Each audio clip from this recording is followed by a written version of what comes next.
السلام علیکم ویورز، میں ہوں شاکر سولنگی۔ ویورز، 27ویں آئینی ترمیم کے خلاف احتجاج کرتے ہوئے مستعفی ہونے والے آئین کے نام نہاد چیمپئن جسٹس اطہر من اللہ کے حوالے سے خصوصی طور پر بتاؤں گا کہ ان کی آئین کے ساتھ کتنی وفاداری رہی ہے،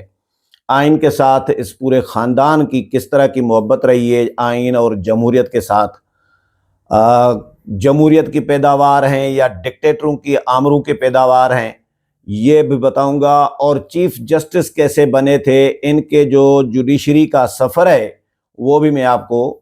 شیئر کروں گا۔ بہت سارے لوگوں کو پتہ ہوگا لیکن بہت سارے لوگوں کو شاید نئی انفارمیشن بھی ہوگی۔ جسٹس اطہر من اللہ صاحب چیف جسٹس اس طرح بنے کہ شوکت عزیز صدیقی سینئر ترین جج تھے اسلام آباد ہائی کورٹ کے، اور شوکت عزیز صدیقی نے بار سے خطاب میں یہ بات کہی تھی، غالباً 18 جولائی 2018 کو، کہ حلفاً کہا تھا کہ میرے پاس جنرل فیض آئے تھے اور فیض نے مجھے کہا تھا کہ آپ جو چیف جسٹس بننے جا رہے ہیں تو نواز شریف کے حوالے سے جو مقدمات آپ کے پاس آئیں گے تو ان کو آپ کس طرح ڈیل کریں گے۔ تو شوکت عزیز صدیقی نے کہا کہ بھائی میں تو آئین اور قانون کے مطابق ڈیل کروں گا، جس پہ جنرل فیض نے شوکت عزیز صدیقی کو کہا کہ پھر تو ہماری اتنے سالوں کی محنت ضائع ہو جائے گی، جس پہ میاں نواز شریف بار بار تقریروں میں کہتے تھے جب ملک سے باہر بیٹھے ہوتے تھے پی ڈی ایم کے دور میں، پی ڈی ایم سے بھی پہلے، کہ جنرل فیض بتائیں کون سی آپ کی محنت ضائع ہو جانی تھی۔ تو بہرحال شوکت عزیز صدیقی سے مایوس ہو کے انہوں نے شوکت عزیز صدیقی کے خلاف عارف علوی صدر مملکت سے ریفرنس بھجوا دیا سپریم جوڈیشل کونسل کو، کہ بھائی مختلف الزامات لگائے گئے شوکت عزیز صدیقی پر، اور پھر وہ ریفرنس چلا، مقدمہ چلا، سماعتیں بھی ہوئیں۔ بعد میں شوکت عزیز صدیقی کو ریٹائرمنٹ کی صورت میں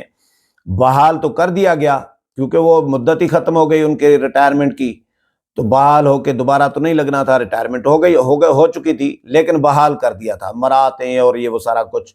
کیونکہ عارف علوی کا جو ریفرنس تھا وہ جھوٹا نکلا،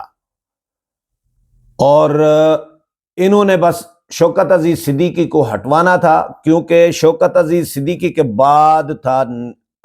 باری تھی چیف جسٹس بننے کی اطہر من اللہ کی، لیکن وہ 3 سال کے بعد، 3 سال شوکت عزیز صدیقی رہتا، 3 سال کے بعد اطہر من اللہ کی باری آنی تھی۔ تو شوکت عزیز صدیقی کو پھنسا دیا ریفرنس میں، اور پھر جب شوکت عزیز صدیقی کی یعنی چیف جسٹس بننے کا ٹائم آیا، ٹائم تھا 18 نومبر 2018 کو شوکت عزیز صدیقی نے بننا تھا، تو انہوں نے 12 اکتوبر 2018 کو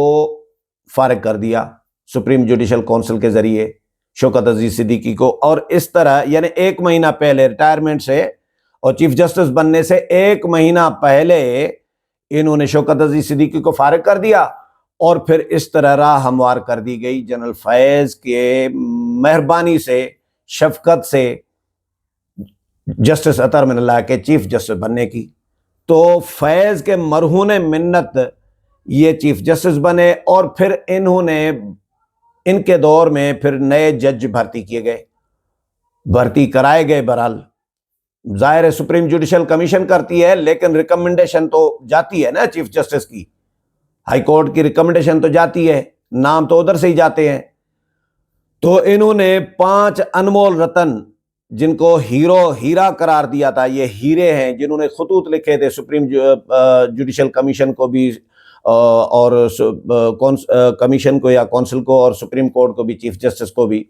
اداروں اور ریاست کے خلاف، ریاستی اداروں کے خلاف کہ مداخلت کر رہے ہیں، کام نہیں کرنے دے رہے، وہی پی ٹی آئی والی لائن، یوتھیاپے والی لائن۔ تو انہوں نے اطہر من اللہ نے ان کو ہیرے قرار دیا تھا، 5 انمول رتن جن کے استعفے کا ابھی بھی انتظار کر رہی ہے قوم، کہ اطہر من اللہ اور منصور علی شاہ کے بعد ان کے بھی استعفے آنے ہیں، اور فیصل واڈا نے بھی یہ بات کہی ہے کہ مزید استعفے بھی آنے ہیں، شاید اشارہ ان کی ہی طرف تھا۔ تو بہرحال اطہر من اللہ کی اس طرح چیف جسٹس بننے کی، اسلام آباد ہائی کورٹ کے چیف جسٹس بننے کی راہ ہموار کرائی جنرل فیض کے مہربانی سے، مرہون منت۔ اور وہ ریفرنس جو شوکت عزیز صدیقی کا تھا ان کے خلاف تھا، وہ بیچارے کے خلاف ریفرنس جعلی نکلا، جھوٹا نکلا، وہ سپریم جوڈیشل کونسل نے واپس کر دیا، صدر کو منہ پہ مار دیا کہ یہ جھوٹا، آپ نے جھوٹے الزامات لگائے ہیں، ثابت ہی نہیں ہوئے۔ اطہر من اللہ صاحب جو آئین کے اپنے آپ کو چیمپئن سمجھ رہے ہیں، استعفے میں لکھ رہے ہیں کہ جس آئین کا میں نے حلف لیا تھا وہ اب آئین نہیں رہا، تو میں بھی اب رہنا ضروری نہیں سمجھ رہا۔ اور یہ بھی کہا ہے کہ جی میں نے کسی شخص یا کسی ادارے یا کسی فرد کے وفاداری کا حلف نہیں لیا، میں نے آئین کی وفاداری کا حلف لیا ہے۔ تو آئین کی کون سی وفاداری؟ جنرل مشرف ڈکٹیٹر تھے نا، آئین توڑا تھا نا، عدالت نے آئین کا آرٹیکل 6 لگانے کی سزا بھی جاری کر دی عدالت نے، جو خصوصی عدالت جسٹس وقار، سیٹھ وقار والی، اس نے تو کہا تھا کہ اس کو پھانسی بھی دی جائے، لٹکایا بھی جائے پرویز مشرف کو، یہ آئین کا غدار ہے، اس نے اب سنگین غداری کی ہے آئین کے ساتھ، اور اگر مر جائے تو ان کی لاش نکلوا کے لاش کو بھی ڈی چوک پر لٹکایا جائے۔ یہ عدالت کا فیصلہ تھا۔ اسی پرویز مشرف کا اطہر من اللہ وزیر رہا ہے خیبر پختونخوا میں، نگران حکومت میں۔ MMA کی جب حکومت آئی تھی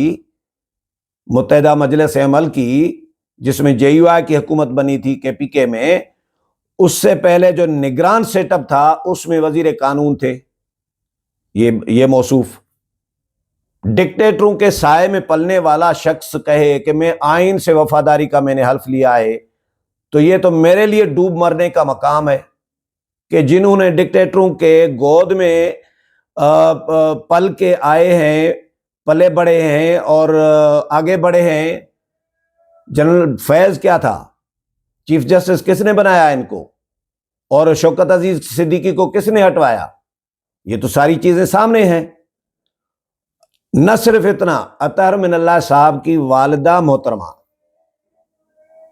وہ ضیاء الحق کے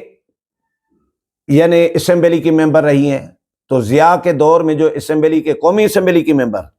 ضیاء کے دور میں جو قومی اسمبلی کے ممبر منتخب ہو کر آئے تھے،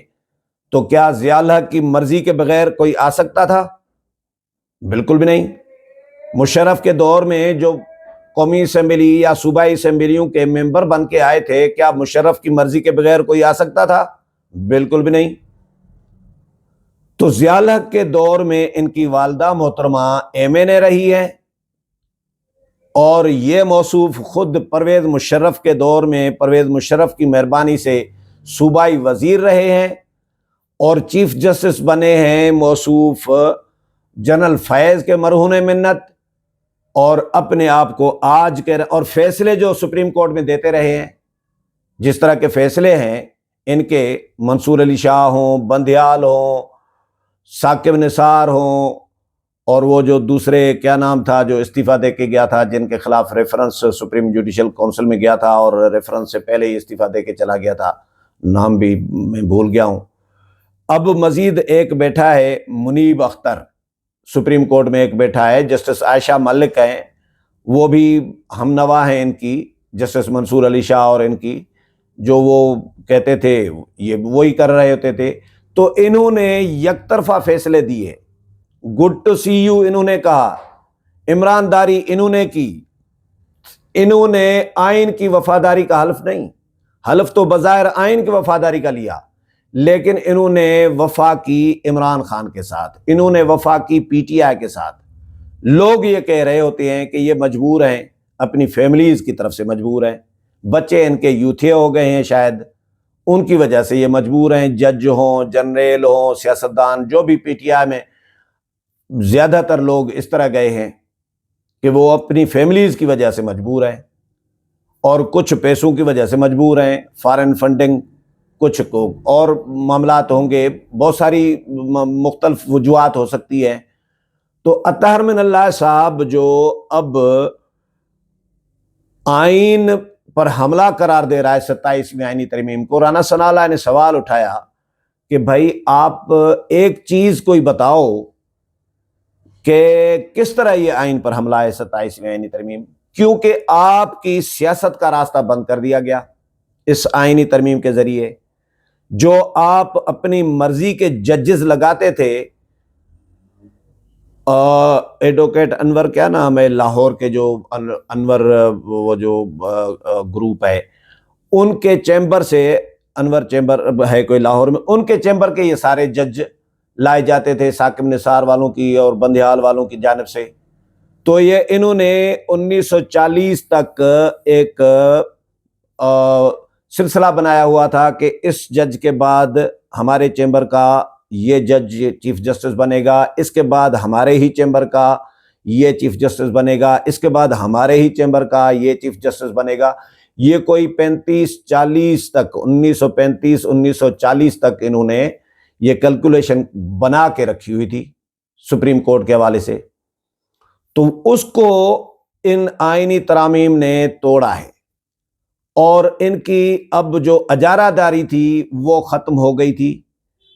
یہ بے اختیار اس لیے ہو گئے کیونکہ یہ بے اختیار کرنا ضروری تھا،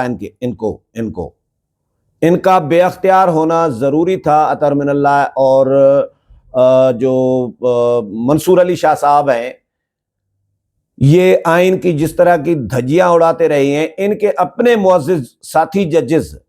ان کے فیصلوں کو آئین کی خلاف ورزی قرار دیتے رہے ہیں، آئین یہ ری رائٹ کرتے رہے ہیں۔ آئین کس نے ری رائٹ کیا تھا؟ منیب اختر نے۔ آئین کے آرٹیکل کی اپنی تشریح 62-63 کی اپنی تشریح کر دی۔ بھائی پارلیمان کا حق ہے، اور یہ کہہ رہے ہیں کہ جی منصور علی شاہ کہہ رہے ہیں کہ آئینی عدالت سے پوچھنا چاہیے، جو ترمیم کی جا رہی ہے اس ترمیم پر مشاورت کرنی چاہیے آئینی عدالت سے۔ کہاں لکھا ہے کہ ججز سے مشاورت کر کے پارلیمنٹ آئین بنائے گی یا آئین میں ترمیم کرے گی؟ آئین بنانا، قانون بنانا، آئین میں ترمیم کرنا، قانون میں ترمیم کرنا، یہ پارلیمنٹ کا اختیار ہے، ثوابدید ہے، جس میں کوئی مداخلت نہیں کر سکتا، کوئی عدالت مداخلت نہیں کر سکتی۔ نہ سپریم کورٹ کو اختیار ہے، نہ فوج کو اختیار ہے، نہ ہائی کورٹ کو اختیار ہے، نہ کسی ادارے کو اختیار نہیں ہے۔ پارلیمنٹ سپریم ہے، اور پارلیمنٹ تمام اداروں کی ماں ہے۔ تو پارلیمنٹ کو جو اختیار ملا ہوا ہے وہ اپنا استعمال کر رہی ہے۔ آپ نے اپنے اختیارات سے تجاوز کیا۔ اطہر من اللہ، منصور علی شاہ، بندیال یا ثاقب نثار، جتنے بھی تھے، یہ انہوں نے اعجاز الحسن جو استعفیٰ دے کے گیا تھا، جس کا نام میں بھول رہا تھا، تو انہوں نے اپنے اختیارات سے تجاوز کیا۔ اب وہ تجاوزات ان کے ختم کیے ہیں اس آئینی ترمیم کے ذریعے، جس پر یہ اب مشتعل ہوئے۔ لوگوں نے تو یہ توقع کی تھی کہ شاید یہ 5 جو اسلام آباد ہائی کورٹ کے ان کے ہمنوا ساتھی ہیں وہ بھی ان کے ساتھ جائیں گے، انقلاب برپا کریں گے، لیکن وہ نہیں گئے۔ یہ اچھی بات ہے کہ 2 چلے گئے ہیں۔ باقیوں کا بھی انتظار کیا جا رہا ہے کہ جتنے بھی عمران دار ججز ہیں، جو عمران خان کی پی ٹی آئی کی سہولت کاری کرتے رہے ہیں، آئین کو بالائے طاق رکھ کر آئین کی دھجیاں اڑاتے رہے ہیں، آئین کو اپنی مرضی کی تشریح کرتے رہے ہیں، نون لیگ کے لیے ایک ہی آرٹیکل کی الگ تشریح اور پی ٹی آئی کے لیے اسی آرٹیکل کی الگ تشریح کرتے رہے ہیں، تو ایسے ججز کو عدالتوں میں نہیں ہونا چاہیے۔ یہ منصف نہیں ہے، ان پر مقدمات بھی ہونے چاہیے۔ میں تو یہ کہوں گا کہ ان پر، انہوں نے جو آئین وائیولیٹ کیا ہے، آئین کی جہاں جہاں خلاف ورزیاں کی ہیں، جہاں جہاں ناانصافیاں کی ہیں فیصلوں میں، ان تمام فیصلوں، تمام آئین کی خلاف ورزیوں پر ان کے خلاف مقدمات ہونے چاہیے۔ اگر حکومت چاہے تو یہ کر سکتی ہے، لیکن فی الحال چلے گئے ہیں اور یہ چیمپئن بن رہے ہیں۔ تو یہ ہے جسٹس اطہر من اللہ کی ہسٹری، تاریخ، ماضی، جو آپ کے ساتھ شیئر کیا ہے۔ اگلے پروگرام میں پھر ملاقات ہوگی، تب تک اجازت چاہتا ہوں۔ اللہ حافظ۔